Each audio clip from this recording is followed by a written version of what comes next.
سلام دوستان، خوش اومدید به دوره HTML. امیر مسعود زمانی هستم از آکادمی کد اکسپلور. توی این دوره که به صورت رایگان توسط سایت کد اکسپلور ارائه میشه، ما تمامی مباحث HTML رو به صورت کامل بررسی میکنیم و یاد میگیریم که چطور میتونیم با استفاده از این زبان ساختار صفحات وبمون رو به وجود بیاریم.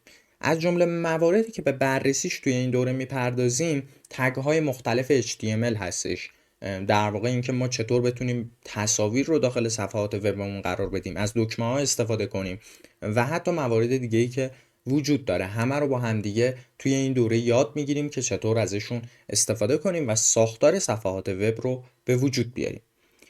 همچنین تمامی کدهایی که توی این دوره ازشون استفاده میشه رو میتونید توی گیت هاب من داشته باشید.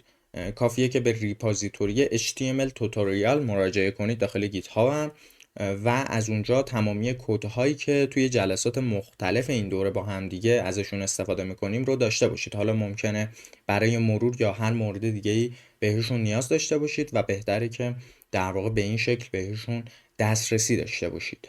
اما برای اینکه بخوایم شروع کنیم کارمون رو باید از یک کد ادیتور استفاده کنیم که پیشنهاد من VS کد یا همون ویژوال استودیو کد هستش که توسط شرکت مایکروسافت ارائه شده و شما میتونید از آدرس code.visualstudio.com/download بیاید و با توجه به اون سیستم عاملی که دارید، ویندوز، لینوکس یا حتی مک او اس، در واقع دانلود کنید و نصبش کنید تا بتونیم با همدیگه استارت قوی رو بزنیم.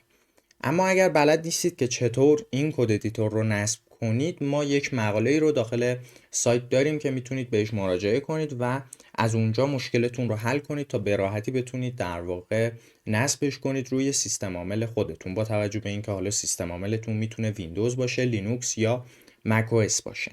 اما به جز وی اس کد ما در واقع کد ادیتورهای دیگه هم داریم، اتم، برکت، ولی خب ترجیح ما و استفاده ما توی این دوره وی اس کد هستش که شما هم میتونید ازش استفاده کنید.